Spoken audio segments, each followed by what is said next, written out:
Sang penebus, juru selamat, kau telah lahir ke dunia. Surga bumi menyembahmu, menantikan kedatanganmu. Kemuliaan Kristus Sang Raja, layakkan ku dan urapiku. Kaulah Mesias, Kaulah Mesias. Firman yang hidup telah jadi manusia. Kaulah Mesias, Kaulah Mesias. Bukti terbesar kasih-Mu bagi dunia.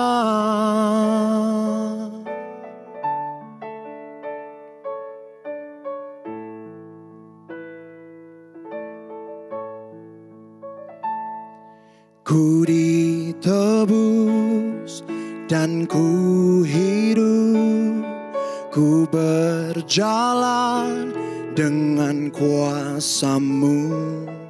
Kini aku kan nyatakan dan siapkan kedatangan-Mu. Kemuliaan Kristus Sang Raja, layakkan ku dan urapiku. Kaulah Mesias, Kaulah Mesias. Firman yang hidup telah jadi manusia. Kaulah Mesias, Kaulah Mesias. Bukti terbesar kasih-Mu bagi dunia. Hosana, Hosana. Blessed be the name of the Lord. Blessed be the name of the Lord in the highest place. Hosana, Hosana. Blessed be the name of the Lord. Blessed be the name of the Lord in the highest place. Kaulah Mesias, Kaulah Mesias. Firman yang hidup telah jadi manusia. Kaulah Mesias, Kaulah Mesias. Bukti terbesar kasih-Mu bagi dunia.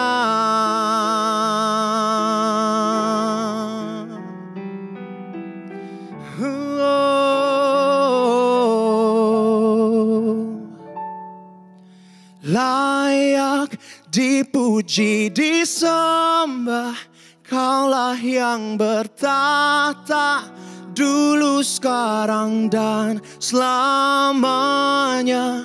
Raja atas segala raja, nama-Mu besar termulia.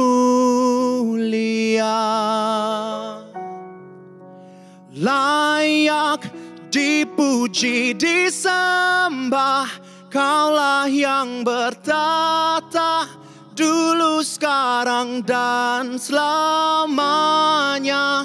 Raja atas segala raja, nama-Mu besar termulia.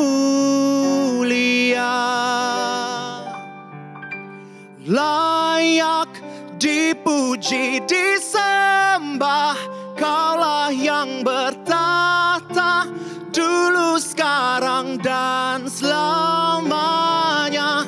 Raja atas segala raja, nama-Mu besar termulia.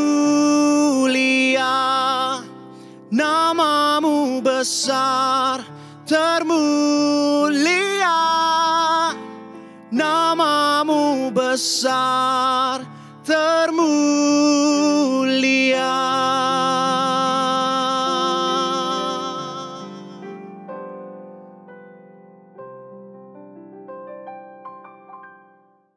Shalom warga kerajaan yang dikasihi Tuhan. Hari ini saya akan mengajak kita untuk merenungkan satu bagian firman Tuhan dari Kisah Para Rasul pasal yang kedua ayat yang ke-42 dengan judul Cara Hidup Jemaat yang Pertama. Ayat 42, mereka bertekun dalam pengajaran rasul-rasul dan dalam persekutuan, dan mereka selalu berkumpul untuk memecahkan roti dan berdoa.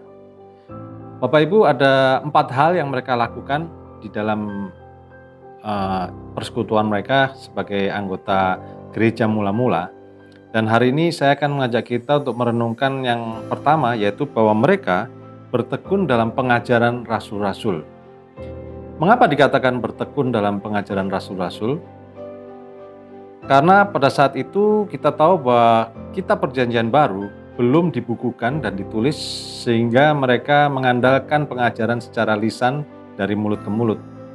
Tentunya pengajaran rasul-rasul ini adalah pengajaran Tuhan Yesus sendiri, di mana para rasul ini adalah murid-murid yang tinggal bersama dengan Yesus, hidup bersama Yesus, melayani bersama-sama selama 3,5 tahun pelayanan Yesus.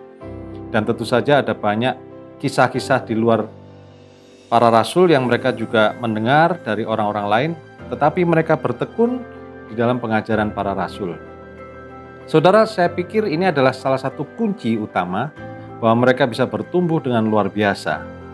Jemaat dari gereja mula-mula itu, mereka bukan hanya berpegang dan bergantung kepada kuasa Roh Kudus, tetapi mereka adalah jemaat-jemaat yang haus dan rindu untuk mengenal kebenaran firman Tuhan lebih dalam lagi. Mereka berkumpul bukan hanya berdoa, bersekutu, memecahkan roti, fellowship, communion, tetapi mereka juga belajar, bertekun dalam pengajaran. Kita melihat di sini bahwa mereka sungguh-sungguh ingin mengetahui kebenaran firman Tuhan dari Tuhan Yesus lewat para rasulnya. Dan ini harus menjadi satu standar buat kita, murid-murid dan para pelayan Tuhan, bahwa kita harus senantiasa punya kehausan untuk bertekun dalam pengajaran-pengajaran Tuhan Yesus. Dari mana kita bisa bertekun? Tentu saja lewat firman Tuhan. Kita harus menjadi pribadi yang mengasihi dan mencintai firman Tuhan.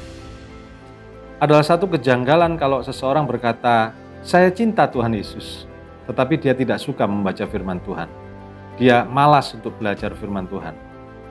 Karena kita tahu Tuhan Yesus adalah firman Tuhan yang menjadi manusia, sedangkan firman Tuhan yang menjadi tulisan itu kita terima dalam bentuk Alkitab yang sudah diterima oleh bapak-bapak gereja, dan kita belajar dari dalamnya.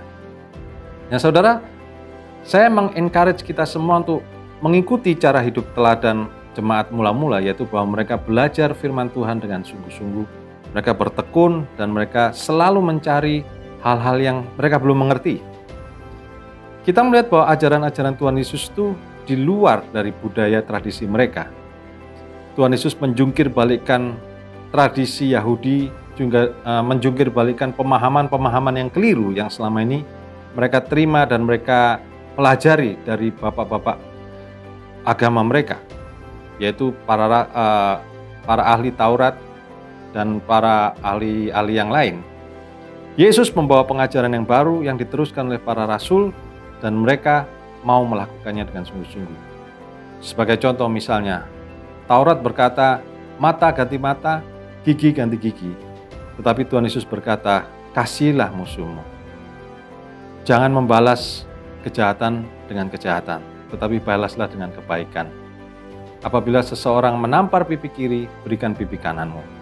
Ini adalah satu pelajaran, pengajaran-pengajaran yang sangat bertolak belakang dengan yang selama ini mereka percayai.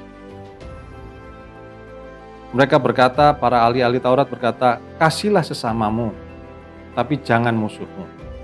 Yesus berkata, kasihilah musuhmu. Dan bahkan Tuhan Yesus dalam satu perumpamaannya memakai perumpamaan seorang Samaria yang menolong orang Yahudi yang dirampok dan dipukuli sampai setengah mati. Di sini kita melihat bahwa firman Tuhan itu mengajar kita untuk punya pikiran yang ditransformasi, berubah dari cara hidup yang dulunya melawan Tuhan, melawan sesama, tidak mengasihi Tuhan, tidak mengasihi sesama, menjadi seseorang yang mengasihi dengan sungguh-sungguh Tuhan dan sesama, bahkan yang disebut sebagai musuh. Nah, sekarang kita mau belajar bagaimana caranya kita mau bertumbuh di dalam firman Tuhan. firman Tuhan supaya kita mengalami transformasi. Yang pertama tentu saja kita harus berdoa, minta pimpinan Roh Kudus setiap kali kita membaca firman Tuhan, supaya firman Tuhan itu menolong kita, memimpin kita, mengubahkan kita. Firman Tuhan bukannya sekedar firman yang tertulis, tetapi dia adalah pribadi Tuhan sendiri yang sanggup memisahkan jiwa dan roh kita, mengajar kita untuk mengenal kebenaran yang sejati. Tetapi kita butuh Roh Kudus untuk menuntun kita memahaminya. Lalu bagaimana kalau kita membaca ayat-ayat firman Tuhan yang sulit dimengerti, yang kita tidak bisa memahami? Maka teruskan saja membaca, minta Roh Kudus untuk memberikan satu pemahaman, mungkin bukan pada saat itu, tetapi pada saat-saat selanjutnya Roh Kudus akan membukakan pemahaman tentang firman Tuhan dan pribadinya. Cara lain adalah kita bisa mulai men-search, mencari begitu banyak sumber-sumber di media sosial dan di Google yang banyak membantu kita untuk belajar. Dan tentu saja dengan buku-buku rohani yang berkualitas, yang kita harus seleksi dengan sungguh-sungguh, kita konsultasi dengan bapak-bapak rohani kita, gembala kita, pemimpin rohani kita, dan kita percaya bahwa dalam pencarian kita akan firman Tuhan, Tuhan akan memberikan kebenarannya kepada kita. Dan percayalah kebenaran itu yang akan benar-benar memerdekakan kita. Doa saya, kerinduan saya adalah supaya kita semua para murid Tuhan, anak-anak Tuhan, kita akan belajar sungguh-sungguh, bertekun sungguh-sungguh dalam pengajaran para rasul, supaya kita bertumbuh dan mengalami transformasi dalam pemikiran kita. Tuhan Yesus memberkati. Mari kita berdoa. Tuhan, kami ucap syukur buat firman-Mu, kami ucap syukur buat firman Allah yang menjadi manusia, yaitu Yesus Kristus yang sudah menebus kami. Dan kami juga bersyukur untuk firman Allah yang menjadi tulisan, yaitu Alkitab yang ada di tangan kami, Alkitab yang memberi inspirasi, pelajaran, kehidupan, koreksi, pendidikan buat kami, supaya kami menjadi manusia yang lebih baik dan berkenan kepadamu, supaya dalam pencarian kami akan kebenaran, kami tidak ditinggal sendiri, tetapi kami dituntun oleh firman dan Roh Kudus-Mu. Kiranya Engkau menolong kami Tuhan, untuk kami menjadi pribadi yang ditransformasi dan diubahkan pikiran, hati, dan kehendak kami, supaya kami menjadi semakin serupa dengan Kristus, dan kami semakin menyenangkan hati-Mu. Terima kasih Tuhan, kami mengucap syukur, kami naikkan doa ini hanya dalam satu nama Tuhan kami, Yesus Kristus. Amin.